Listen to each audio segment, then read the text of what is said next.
Imagine every click you make, every message you send, every location you visit, quietly recorded, stored, and possibly shared, without you ever knowing exactly who's watching or why.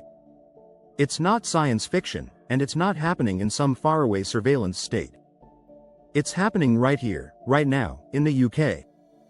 From facial recognition cameras on the streets to invisible algorithms tracking your online behavior, data privacy isn't just a tech issue anymore, it's a human rights issue. And today, we're asking one of the most important questions of our digital age: are we being watched? If that already has you thinking twice, hit subscribe now, because this video breaks down exactly how surveillance works in the UK, how your personal data is collected and used, and whether we've already given up more privacy than we realize.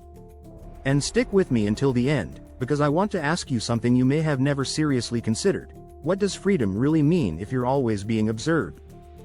So let's start with the reality most people don't see. In the UK, surveillance is built into everyday life. The country has one of the highest concentrations of CCTV cameras per capita in the world. They're in train stations, buses, high streets, shops, even schools. And many of these are now equipped with facial recognition software, meaning it's not just watching, it's identifying. Your face can be scanned, matched, and logged in seconds, without your permission, and sometimes without your knowledge. Authorities say it helps fight crime.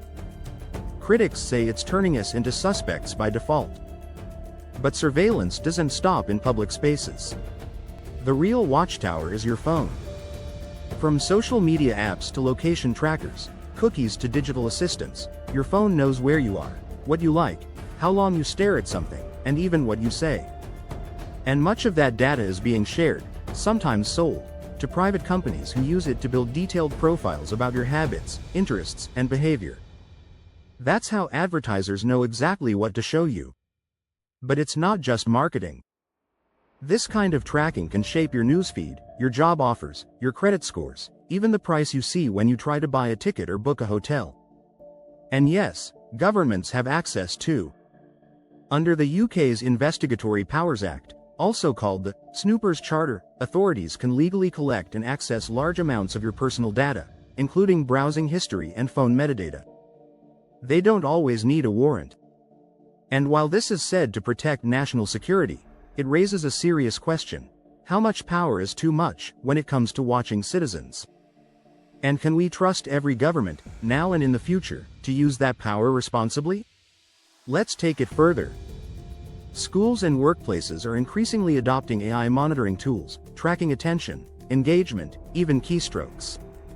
Insurance companies are using fitness trackers to offer discounts based on your movements, but also to potentially penalize you for inactivity. This isn't just about being watched.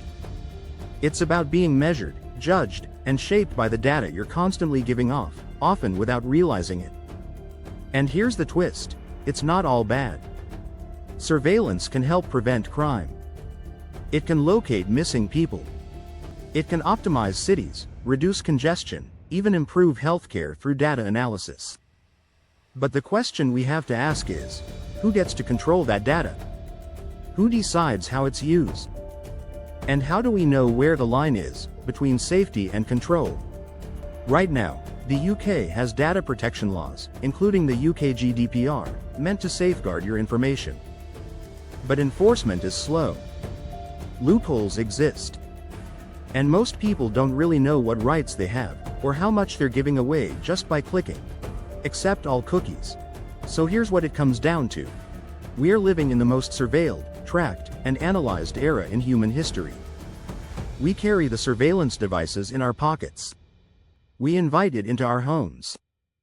And slowly, we're becoming used to the idea that this is just how life works now. But should we be? So now I want to hear from you. Do you feel like your privacy is protected, or are we already too far gone? Would you give up some privacy for security, or should there be limits, no matter the cost?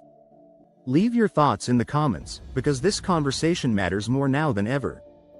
And if you care about the future of digital rights, of tech, of society, hit that subscribe button, because on this channel we ask the questions that most people scroll past. This is about your life, your data, and your right to know what's being done with it.